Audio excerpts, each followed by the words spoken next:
The phrase Tikkun Olam, what does it really mean to change the world? It can start with just one person, one idea, a singular commitment. With a spark of passion, dedication, and focus, one person can lead and light the way. A leader can inspire others to harness their own potential for making change. Individually, we all hold a small piece of the puzzle. When the right person reminds us of this, we all have the chance to bring our pieces together, to complete the puzzle and build a stronger community, a better world. What does it take to change the world? With many hands, we can lift up our neighbors and pursue justice. A small action can ignite powerful change in the world. Each Diller Teen Tikkun Olam awardee has kindled a spark and brought others in to fan it into a powerful flame. They teach us that each of us has the power to make a difference. That is what Tikkun Olam is all about, bringing all of our sparks together to truly change the world. My name is Alexandra Jackman. I live in Westfield, New Jersey, and I created a documentary on autism, which I use as a tool to promote acceptance across the country. My name is Michael Motaheda, and I'm from Calabasas, California. My project sought to expand the Teen Corps program in my high school to empower teenagers to take charge of their futures. My name is Talia Eskenazi. I'm 16 years old and I'm from New York City. My best friend and I started a charity called Celebrate You, where we host and organize birthday parties for underprivileged children all throughout New York City. My name is Eli Wax. I'm from Philadelphia, Pennsylvania, and my organization, High School Heroes X, incentivizes youth to solve local issues. My name is L'Oreal Schwab. I'm from Running Springs, California, and I am the creator of the Rim High Literature Club. My project aims to increase literacy amongst children. I'm Max Davis from Stoneham, Massachusetts. I started Legislature in Action, an advocacy group creating legislation to support youth homelessness. My name is Valerie Weisler. I'm the founder of the Validation Project, a global organization that gives teenagers the opportunity to turn their dreams into solutions for global issues. Aloha. My name is Brittany Amano, and I am from Honolulu, Hawaii. The mission of the Futures in Hungry is to provide nutritious meals to youth in low-income schools all across the country. I'm Alexa Graybell from Voorhees, New Jersey. I founded Bags of Books, a project which promotes educational equality, advocates for literacy, and fosters a love of reading in children. My name is Kayla Abromowitz from North Palm Beach, Florida, and I am the Chief Kid Officer of Kayla Cares for Kids. I help to lift the spirits of children undergoing long hospital stays. I'm Isaiah Granite. I'm from San Diego, California, and I founded the San Diego Chill, a 501c3 nonprofit that helps kids with developmental disabilities play ice hockey. I'm Jessica Goldberg. I'm from St. Louis, Missouri, and my project, Performing for Pencils, hosts an annual high school talent show that collects school supplies for kids who can't afford them. I'm Zachary Steer from Friends, New Jersey, and I founded YMath, a program that provides one-on-one assistance to students in mathematics. My name is Corinne Hines. I'm from Walnut Creek, California, and my project is Warm Winters. And what we do is we collect warm clothes from ski resort lost and founds and donate them to the homeless. As a former award winner, this is something that is especially close to my heart. And being able to read these applications, seeing the extraordinary things that these teens are doing, seeing them raise the bar every time is something that just shows how special and how alive this Diller Award really is. These teens see something that inspires them, and it becomes their mission. They don't feel like they have a choice, they have to act to repair whatever it is that they see as an injustice in the world.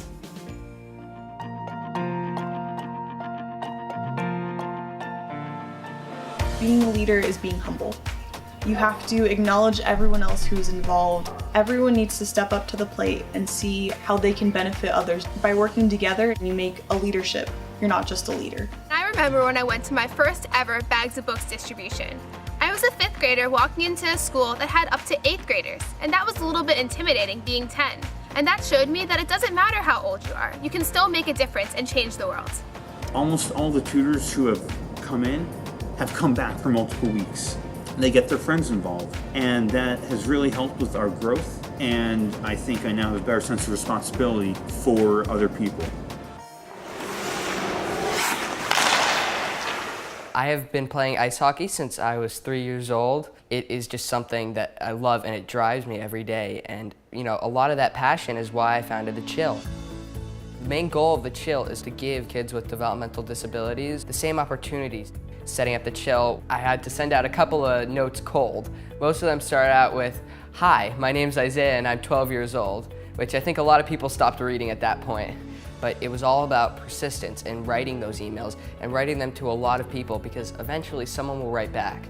What I've learned from this is that when you can show your passion to others, that's when change happens, and that's how you improve the world, and that's how you get things done.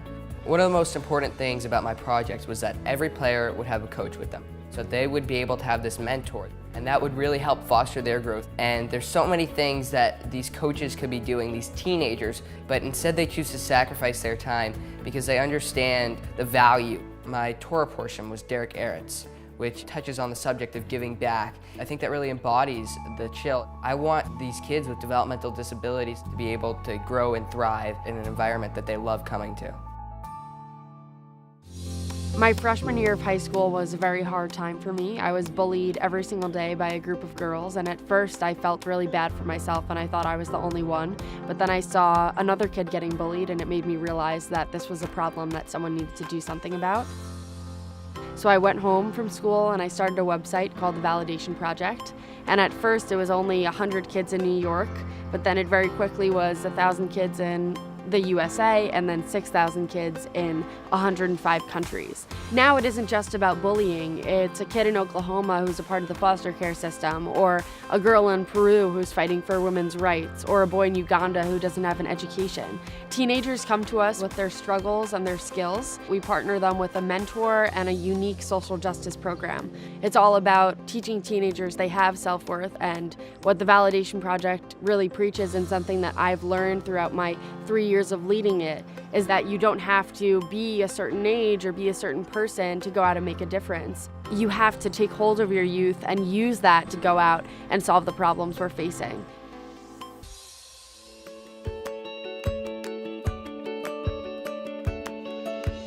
I know from my own experience that hospitals can be very scary if you're not entertained by doing something else. I have Crohn's disease and juvenile arthritis. When I think about how I'm impacting kids and how so many people want to help me, that really just makes me continue working on my organization.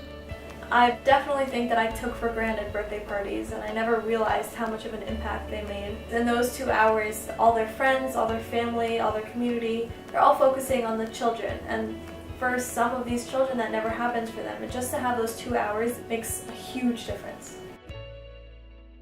Since I've been in 7th grade, I've been shadowing a boy with autism at my temple and helping him learn how to read Hebrew and learn about the Jewish holidays. And I think that this has been a really incredible way to combine my passion for helping people with special needs with my Jewish identity. What is autism? Autism is not contagious.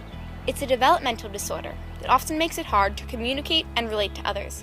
My film, A Teen's Guide to Understanding and Communicating with People with Autism, is a 14-minute documentary with the goal to take facts and information about autism and present it in a way that was really easy to understand and relatable for middle schoolers and high schoolers. Are there any habits and behaviors that you do to deal with being stressed about getting back your math test? People with autism doing things like flapping are handling their emotions just differently than most do. I think that one of the reasons that the video was so successful is that I based it off of relationships I had built and experiences that I had had. I uploaded the video to YouTube. People in my community and my school started sharing it, and eventually people all over the country and then in other countries, more people than just teens were able to find value. Since releasing the video, I've been going around and speaking to people of all ages on awareness and autism acceptance. This past summer, I translated the video into Spanish. That the video is actually having an impact on people and influencing the way that they're looking at the people around them is the most incredible feeling. For the last few years, I've been volunteering for a program called St. Louis Aim High. These are disadvantaged but extremely motivated middle school kids, and I really became best friends with them and formed deep and lasting bonds with them.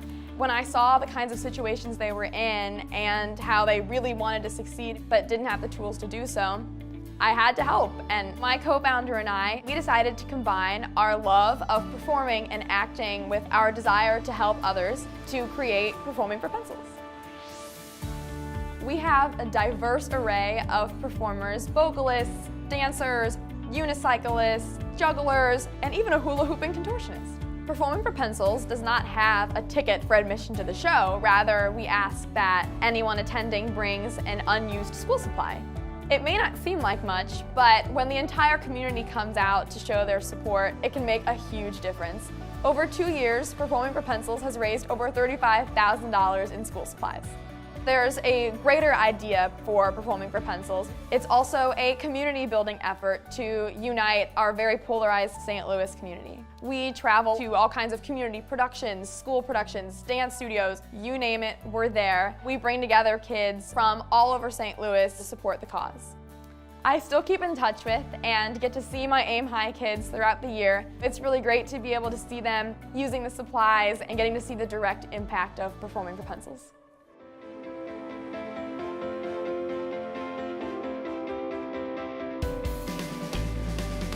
I really felt like Teen Court was a success during my junior year of high school. I was given a first-hand perspective of somebody who committed a crime, went through the Teen Court process, and changed because of it. I know how it feels to not know where your next meal is coming from, since I didn't know what I would be eating if I didn't have free meals at school. I wanted to change that so it wouldn't happen to other people.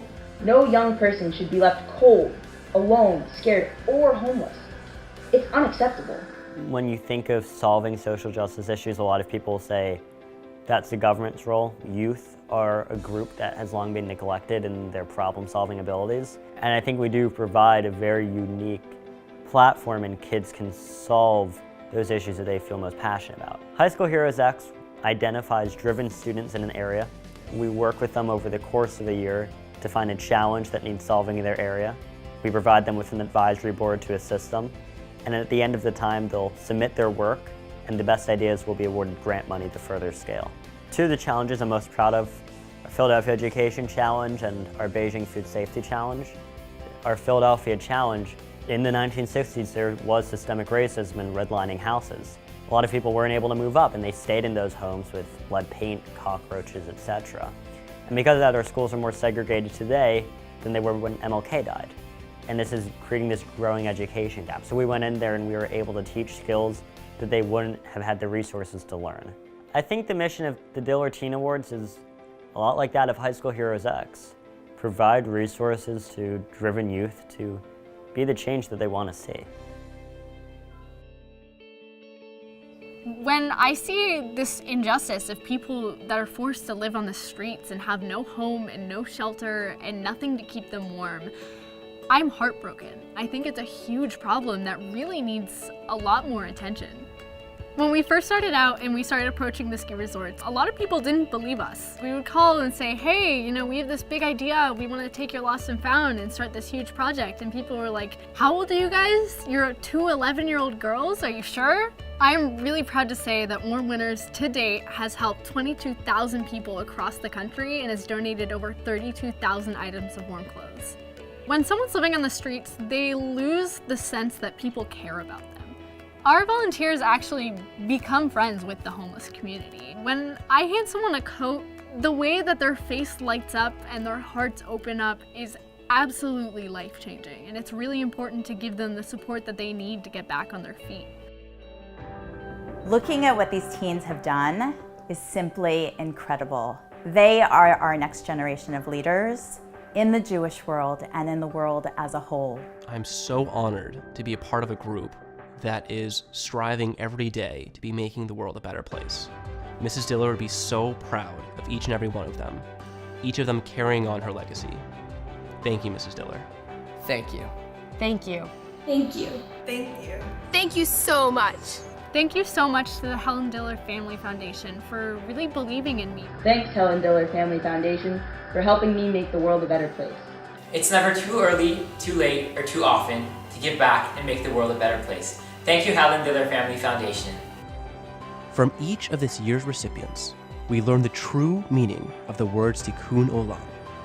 Their ideas, energy, and action have brought about meaningful change, and they inspire each of us to ask what we can do personally and together to repair our world.